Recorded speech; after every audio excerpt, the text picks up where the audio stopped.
back quick, and I always put pretty fast recovery dates on myself. But like I said, I came back from ACL in 5 months on a 9 to 12 month recovery.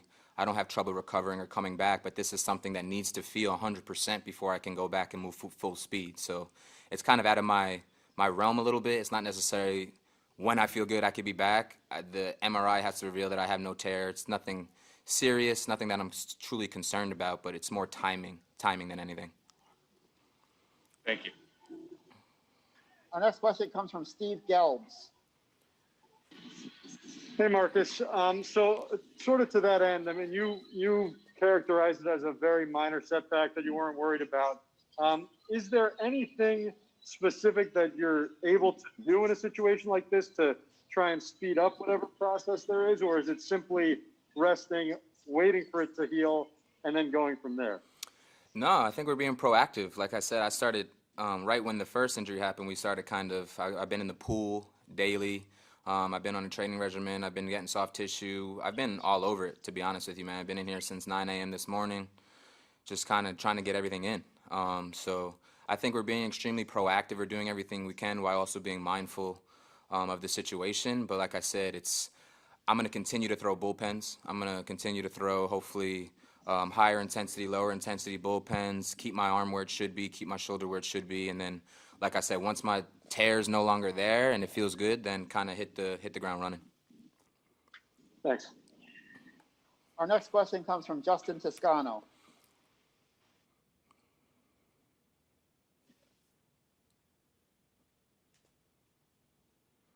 Yeah, okay. I can't hear. Okay, can you hear me now? Yeah, now I can. Yep. All right. So to have this happen days before opening day, what were your emotions like when you heard about the tear?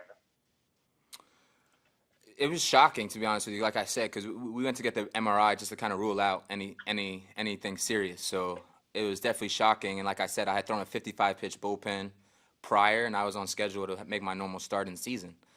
So yeah, it's extremely unfortunate. Like I said, I'm someone who I don't dwell in the past. I don't sit in moments. I don't want anyone to grieve for me. I truly just look forward, do everything I can to get back on the field and to get my body where it needs to be. How were you able to kind of detach from that maybe frustration to look forward? I got plenty of detachment methods, man. I'm great. I got a great family. I focus on my mind, my mental. I got plenty of ways that I'm able to get away from the game and kind of focus on what I need to, which allows me to be better when I'm at the field. So I'm someone who preaches the mind and mentality. I'm constantly reading on how to better myself each and every day. And like I said, these small times of adversity don't even get anywhere near my mental or the strength of my mental. Thank you. Our next question comes from Tim Healy. Hey, Marcus, you've talked in the past about how you take really good care of your body. Were you surprised to experience a soft tissue injury like this? No, it has nothing to do with the taking care of my body at all. I got hit with a rocket in my leg. My leg was literally blown up, massive. So the only reason it grabbed on me was because of that swelling in that specific area. My recovery methods are with the best of them. Like I said, when I leave the field, I'm still putting an emphasis on my body, whether it be hyperbaric, whether it be soft tissue, Normatec, Mark Pro, massage therapy, dry needle. Like, I do everything to make sure that I'm going to be able to play this game for a very, very, very, very long time. And like I said, this is not something I'm worried about, because honestly, if I had never got the MRI, I would probably still be making my start. So it was something that was revealed to us, and we have to deal with it as is now. Sure, and as somebody who's on the injured list right now, and obviously the Mets are doing all the social distancing stuff, do you stay at the ballpark for the game or no? It's kind of like up in the air. They're trying to do their best, man, to really social distance, which is pretty awesome to see that the MLB is taking every health protocol possible to make sure we're safe. So whether it be we're out the ballpark if we're not starting, if we're with the L on the IL, we kind of have flexibility to be here or not be here. Like you said, if we're here, we have to be in the stands 6 feet apart. So there's a bunch of things that are going into it, man. Honestly, it's changing every single day. So we're just coming into it every single day with open arms and just kind of reacting to whatever's presented before us. Gotcha. So are you going to stick around for the game today? Yeah, I'm planning on being here. Probably watch it from inside. Sure. Thank you. Our next question comes from Andy Martino.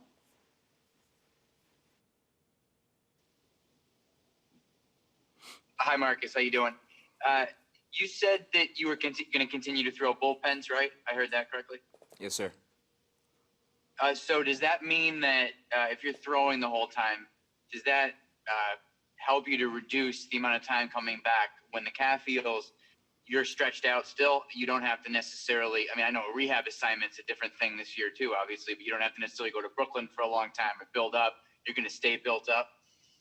Yeah, my goal is, like I said, my goal is to keep my shoulder where it needs to be. I'm going to be throwing bullpens. I won't be throwing many lives, I don't think, right now. So I'm sure there'll be a segment at the end when I'm getting back that I'll have to throw a few lives and actually obviously get in games. But I'm not going to be starting from zero. I'm not going to be waiting for my calf to be 100% and then starting a shoulder program. I'm going to be continuing to throw throughout the whole process. Gotcha. Thank you. Our next question comes from Ed Coleman. Hey, Marcus. It sounds like you're less worried about landing on that leg while you're pitching as opposed to making a sharp cut off the mound if a grounder comes your way. Is that right? 100%. Like I said, I don't feel it truly much when I pitch at all. It's that last moment kind of when my foot flexes and I have to kind of make a sudden movement, whether it be covering the base, there's so many things that happen in a game that you have to make sure that your body's ready to take on. So once I'm able to get that, once I'm able to check that box where I can kind of accelerate and move at full speed, then obviously I'm gonna be back out there. Thank you. Our next question comes from Mike Fitzpatrick. Hey, Marcus. Anybody who's ever, watched you pitch or talked to you at all gets a sense of, what a positive and confident person you are. But, considering how long you had to wait to have, this season here in New York in your hometown and how short the season is and everything, and your contract status afterwards, and for this to happen so close to opening day, what level of how much disappointment was there, at that stage to know that after waiting this long, you're going to have to wait some more? Maybe earlier in my life I would be disappointed, but I truly live in the moment, man. I truly find any positive light through any dark times. I'm okay with any adversity. I truly know that I'm going to come out stronger on the other side of it. It's the type of individual I am. So honestly, it was obviously it's disappointing. I love competing at the highest level always, but I just look at it as I truly believe everything happens for a reason. So I'm going to use it as a time to make my body even better than it is, make it stronger, more stable. I always use these times that are kind of working against you. I always use them in my favor. So I'm not slightly worried about it. Like I said, it's nothing that's a major injury. It's nothing structural. It's a slight calf strain, which I'm not too worried about as far as my longevity of my career. Marcus, thank you very much for your time this afternoon. Thank you, guys. Members of the media, please remain in the Zoom room for future Mets guests.